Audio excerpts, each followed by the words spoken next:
That will make a vegan come back to meat. Yeah. And, you know, the bone is like...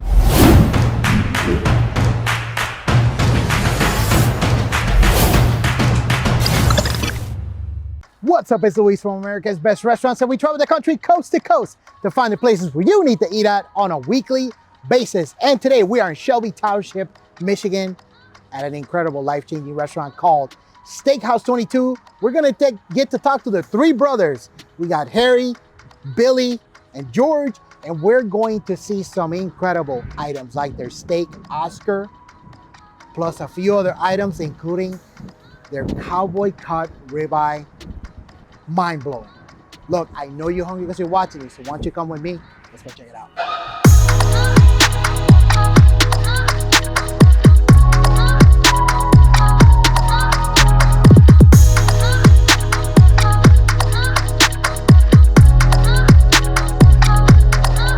All right, everybody, so now we are inside Steakhouse 22. This is an unbelievable restaurant, but before we move forward, you gotta make sure to hit the subscribe button, like, comment, and share as well. Let me know which one of these items that we're gonna show you today, which ones are the ones you're gonna have when you come to Steakhouse 22. And with that said, we have the whole family.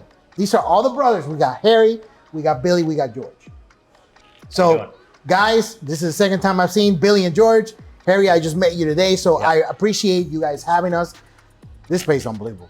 Thanks. Unbelievable. I love the upholstery of the chairs. I love everything about this restaurant. Unbelievable. But at the end of the day, it all comes down to the food, right? Right. Talk to me. What do we got here? It's got to be good. Chicken Marsala, Okay. you know, sauteed in Marsala wine with a little cream sauce, mushrooms, shallots. Classic dish. Can we just finish the episode now? Because it's game over now. That is so good. Thanks, man. Oh my God. And we don't have it on the table, but myself and my team, we got to try your seafood bisque today. Wow. Thank you. That was unbelievable. And you guys typically have that on Fridays, correct? We have it every other Friday, usually. Oh, so it's every other Friday. Every other. I switch soups out every day, or soup of the day. Okay. Our French onion is on every day. Every day. But then I switch out different soups every day. So in the alternating Fridays, Yeah. what do you make? What soup? I make the clam chowder. Okay. Yeah, so, and that's a very popular one as well. Which one's your favorite soup to make? My personal favorite is the lemon rice. Okay, that's traditional. It's a Greek traditional soup. That's the one I really like making the most. Okay. I love that. Yeah, well, we also have the mushroom, the cream of wild mushroom on Saturday nights, and that's a very popular. That's probably our most popular soup of all of them. Yeah. So now, out of all the soups that you guys have, since they're very popular, which one's your favorite? Like, if you're hungry, you want to eat a soup, which one's your favorite? My favorite is probably the cream of wild mushroom and the lemon rice. Okay, what about you, Billy? Best soup? I like his tomato basil. Okay. And what other one? Yeah, I'd say the bisque is really great. Bisque? Yeah. George? Beef barley's really good. Okay. Yeah. So you guys are all different. That's funny. Yeah. We're brothers. That's what we Yeah. do. Everything's different. He works. We take credit. No. Well, Harry's the guy who took more to the kitchen. I mean, I know all of you guys cook, right? But he is way more in the kitchen. Is that Yeah. right? The He's in there every day. the operation is big, so it takes each person to be in a certain position, and there's really not much jumping around because it's just too much work for one. Right. For us to jump around and do each other's stuff. Right, and also being successful restaurateurs of 2 restaurants, you got to juggle all these different things that you're doing. So if you guys don't know, they also own Catch 22 Bistro, which is outstanding, completely different look than here. It's the unofficial Chris Craft Museum. If you guys have not seen that episode, there's got to be a card here or a link somewhere here where you'll be able to see that episode. You'll see Billy and George. Harry is here all the time. That's what he does. He's the master in the kitchen, right? That's right. I try. You try? No, you don't try. You do. Let me tell you right now. Thank you. Because I even told you earlier off camera, if I had to judge the food from that seafood bit, it's game over. Yeah. It's Thank unbelievable. Thank you. Unbelievable. I mean, that soup now when we're filming, which is summertime, it's unbelievable. I can't imagine in the wintertime. Yeah. Oh my gosh. Yeah, I go through a lot of it in the wintertime. Yeah, Yeah. It's unbelievable. Unbelievable. Now, another dish we have here is this right here. Yeah. Steak Oscar. That's our Talking. steak Oscar. Steak Oscar. With a filet, 2 shrimp, béarnaise sauce, and then we have the asparagus there as a garnish. It's grilled. Yeah. So interesting story about that one. I'll tell you how we actually brought that in. So years ago, I went to a place, I won't mention it, and we had I had it, and it was the first time I had ever seen it, right? And they used actually a top sirloin on it, and I thought it sounded awesome. So we tried it out, and I really wasn't very impressed by it. Not because I just, maybe it wasn't done right or whatever. So I come back to my father. My father was like an expert at all this stuff, right? Because he had been working for so many years, he knew a lot of the classical dishes that people really forgot, right? So, like they say, there's no new dishes in this industry. Right. It's just stuff recycled. Right. So I come back and I'm like, hey, Dad, I had this thing. It's called Steak Oscar. And he goes, oh well. He goes, this is how you're supposed to make it. I make it with the fillet, not with the top. This is how you do the béarnaise sauce. We'll put you put the crab meat on top and everything. I go, wow, man, can you make it for me? Can we try this? Right. So he made it for me. And I'm like, oh my God, this is like the greatest thing I've ever eaten in my life, right? And so he's like, I'm like, we got to put this on the menu. Right, so we put it on the menu, and I hadn't seen it in the Detroit area ever before. Right, Okay. This was out of town when I had this, and man, we were selling 80, 90 orders a night. It was insane. Of steak of this. Oscar, yeah, it was incredibly my great. God. It was crazy. And then now slowly but surely, everyone's got Steak Oscar on their menu. Okay. After this is probably about maybe 20 years ago. Wow. Yeah, it's been a while. And that's very interesting because your dad's just like, no, this is the way you're supposed to make it. He already knew how to make it, Yeah. Well, he did which the is classical awesome. way. That Yeah. was made back in the 60s or in That's before, awesome. Yeah. So, from when he learned it back in those days. So yeah, it was a little story. Well, Sorry. since you guys have that background from your father and learning how to cook, let me ask you this, Harry. What was one thing for you that you learned from your dad from cooking? You're like, that kind of changed the game for you. Oh, jeez. I know it's kind of a tough question. Yeah, well, I don't get asked that very often. Okay. I don't know. Okay. I mean, God, I really don't know. Yeah, I mean, Is there one thing that you're like that kind of made the difference? I know it's kind of a tough question. Wine. It's probably I'd like to the- use a lot of wine. yeah, a lot of wine. Yeah, Yeah. Dad used a lot of wine. Yeah, He that taught could us a be lot it. of the classical Yeah. techniques of a lot of stuff. Okay. Which a lot of people have to go to culinary school for, right? Mhm. And then sometimes don't even know some of those classical. They probably know more now because they really kind of dove into it now. Okay. It's kind of like the new big thing the last maybe 15 years. But before that, people really didn't know a lot of the classical techniques as a general rule in this business, right? I would think, and maybe I'm wrong, but I'm thinking anyways. And I think that's probably the best thing that my dad taught us. Okay. It was all the classical techniques of how to make a roux, how to properly Okay. make a soup, like the soup that you had. Right. How to, there's just certain techniques that we learned very young that a lot of people weren't doing back in those days. That's Well, they're what- just older techniques, They're old. things they're that old and classic. things that a lot of these younger chefs per se just never learned because they didn't have anybody from that era see. teaching them. You know what I mean? Yeah. So yeah, I think that would probably be the thing. Just a lot of old school stuff that Okay. That's a what lot we of people have specialize- forgotten through the years. That's what we specialize in more here. Is more of the classical dishes. Whereas opposed to the other place, we do a little more modern stuff. Okay.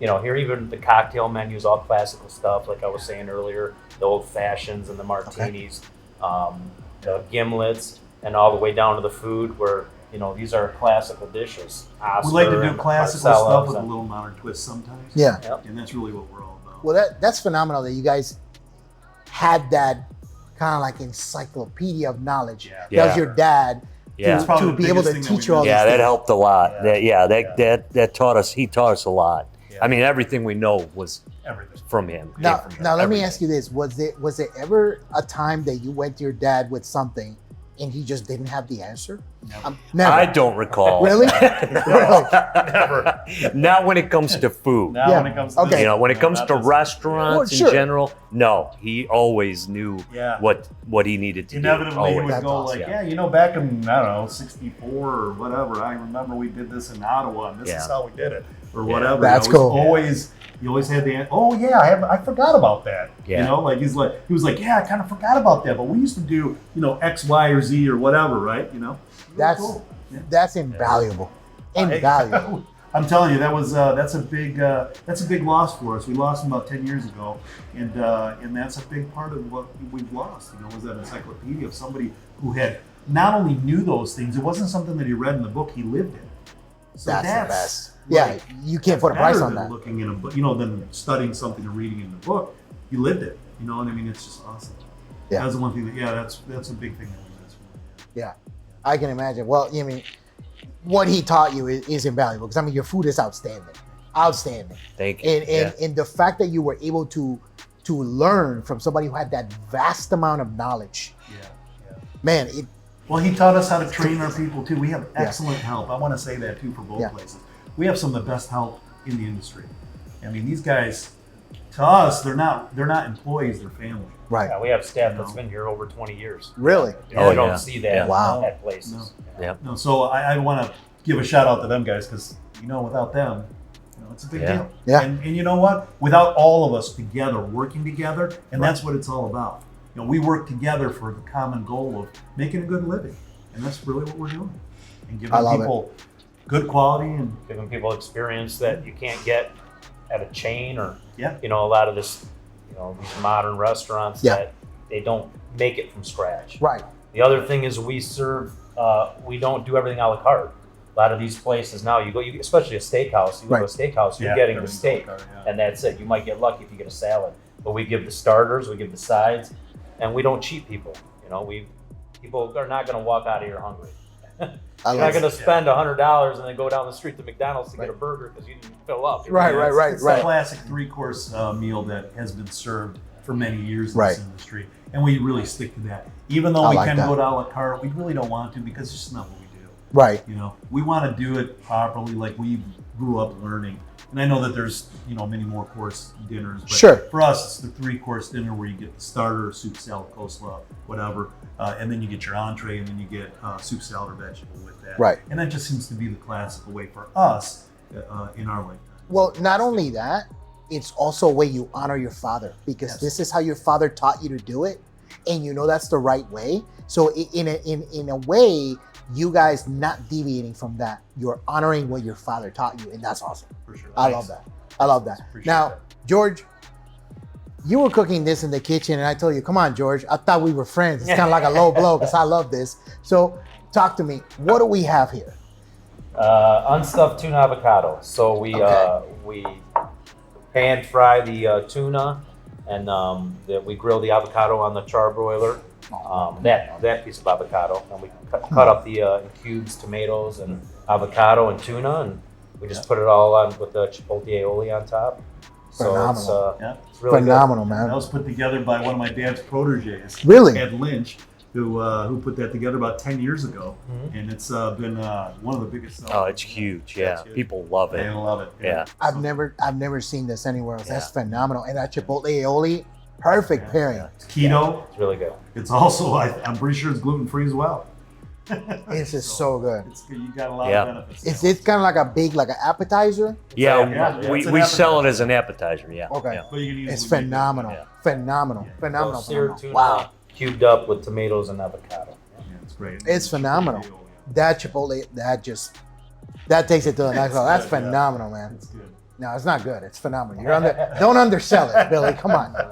You're the one who likes to talk. Don't Gotta be undersell modest, it. man. Right? You know? It's, Right? It's all good. Outstanding. Outstanding. Now, which one is the one that the cowboy cut ribeye? This is the Cowboy Steak. So who's this is the one of your guys' favorites, right? Yeah. Which one? Well, I don't, probably all of them. All of you guys? None of us will say no to it. Yeah, it's It's a awesome. bone-in 24-ounce ribeye steak. That will make a Yeah. vegan come back to me. Yeah. And you know, the bone is a huge thing because it gives a lot of flavor to steak. We know one in particular So, back there. anytime you get a bone in, that's great flavor in Yeah. the steak. It's a nice Angus cut. We Oh cut my our God. own steaks. I cut all of Cut our every steaks. steak. Probably Well- cuts Yeah. 1,500 to 2,000 steaks a week. All our Yeah. fillets, the Cowboys, I cut myself. everything. I don't get any steaks in that No. are pre-cut. So I'm going to throw something at you that my dad taught us many years ago. Yes. And one of the things that's like a classical thing is if something has a bone in it, whether it be seafood or beef or anything, it actually adds a lot of flavor to the meat. And that was one of the reasons why you want to keep the bone in, and that's what makes it special. Now, again, a classical thing that was taught to us many years ago, a lot of people just think that the tomahawk is the coolest thing because it looks really big. But people don't realize it's not about the look. You really want the bone to release some of that marrow into the meat, and it gives it a lot more flavor. Right. So same with fish, same with bone-in seafood. A lot of people don't like it because they have to pick through the bones, but the flavor is much richer. Oh, absolutely. Absolutely. That's phenomenal. That's phenomenal. Now, Harry, I know Billy, like he just mentioned, you got 1,500 steaks a week, whatever that is. Is that something you also learned from your dad? Yeah. Is the it? butchering of meat? Really? I learned all of that from my dad. Yeah. And that's one of the biggest things that I took, that he taught me, because there are not a lot of people anymore that butcher their own meats, you know. Correct. They buy them pre-cut. Yes. And that's fine. There's nothing wrong with that. Right. I was blessed to have him teach me that in this industry. And I think it helps, you know, the meat tastes better. Everything is, we do everything fresh, as we can, obviously. Yep, of course. In the middle of the country, so there's some things that we can't do fresh. Right. But we try to do as much as we can fresh, and we prepare it to the order. I mean, you know, that's the big thing, is preparing things to the order. I love it. And cutting steaks. It's those little touches that make it. I love it. And this is a dying art of learning how to butcher meat. It's a dying art. Yeah. And There are the a lot fact of that you know people how to that do don't. that, Yeah. that is an incredible skill. I wish I knew how to do that. I don't know how to do Come that. on down, we'll teach you. Yeah. That's phenomenal. I mean, I know a little bit, but not at that level. And just knowing where the connective tissue is and all these different things, or how to cut around certain parts, taking silver skin off and things like that, you know, that's a skill. Oh, yeah. That is a dying art. Yeah. Well, my fathers, my uncle, my father, my uncles, they used to take the whole animal, like goat or lamb, and they used to just hang it up, skin it. And the fact that you know how to do that, that's an incredible skill. And like I said, it's an art. It's a lost art.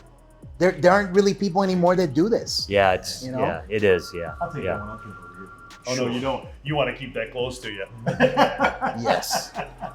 I don't want Greg to jump out of his seat and steal it. I know, right? All right, this right here. You, Billy, you wanted to add this. Talk to me. What do we got? I did. That's our salmon. It's Come on, man. bourbon glazed salmon. Pretty simple. Excellent. Bourbon glazed salmon. Bourbon glaze. I love how you're so modest. Yeah, pretty simple. Salmon fillet, fresh salmon fillet. Yeah. We put our seasoning on there. Yep. How many seasoning? What is that? 62 seasonings, I think, or something like that in there. And then, Special seasoning. Yep. So beautiful, so moist. That bourbon glaze. Come on, man. Of It's course it is. It's the best. It's really the best salmon that's farm raised that you can get. Of course, wild caught salmon is the one that everyone loves, but that's seasonal. And Even better. I mean, you had won me over before. Now it's game over. I gotcha. That's phenomenal. I love this restaurant. I love you guys. You guys are Thank you guys are awesome. And, you know, the best part about We you love guys you that I too, love. man. Thank you, I appreciate it. The best part about you guys is that you're putting out just incredible food, but you're just so down to earth. To you, this is like the regular day to day. But for a guy like me, dude, this is like insane. Insane. Just the flavor. I love that you guys all work together, and just the fact that you had the capability to learn and be under the wing of this incredible encyclopedia of knowledge that was your father. It comes through here. It absolutely comes through here. And like I said, because you do the whole 3-course and the whole thing, you are honoring your father by doing that. And he's definitely looking at you guys, and just, you guys are going in the right direction. This is absurdly incredible. Thank you very much. Yeah. Look, everybody, if you are looking for more restaurants like Steakhouse 22, which you should be, because this place is 1000% certified legit. Look, you gotta make sure you hit the subscribe button, like, comment, share. Tell me which one of these 5 dishes that we tried today you're gonna get when you come here, because this place is absolutely unbelievable. Also, I can't forget about this, your bar. The bar is unbelievable. And I love that there's that separation between the dining room and the bar, which is absolutely gorgeous. It's a little bit of a different feel. Plus, Billy, you showed me, oh, let me show you the private dining room. It's amazing. Thanks, man. It's amazing. Yep. And then We've you're done like, weddings, oh, all man. that. and then the other thing is like, did I show you the patio? I'm like, no. You also got an awesome patio. And you have part of it is uncovered, but then you have the part that's covered. So if somebody wants to dine in the wintertime in the patio, they can. Yeah. Oh yeah. Unbelievable. Diversification is the main thing to make it through the hard times and the good Yes. times. 'Cause it's not always going to be good. So we have to have, you know, a little diversification so it can Right. help us through. And it has. That's how we made it. So how can people find out more information about Steakhouse 22? Steakhouse22.net. Boom. There you go. You have it. You can also find a full listing for them on americasbestrestaurants.com. That's it for me. I'm going to eat all this food. The people behind the camera, Greg and Ryan, I'm sorry, but I'm going to eat all this. See you guys. Let me grab this on the next one.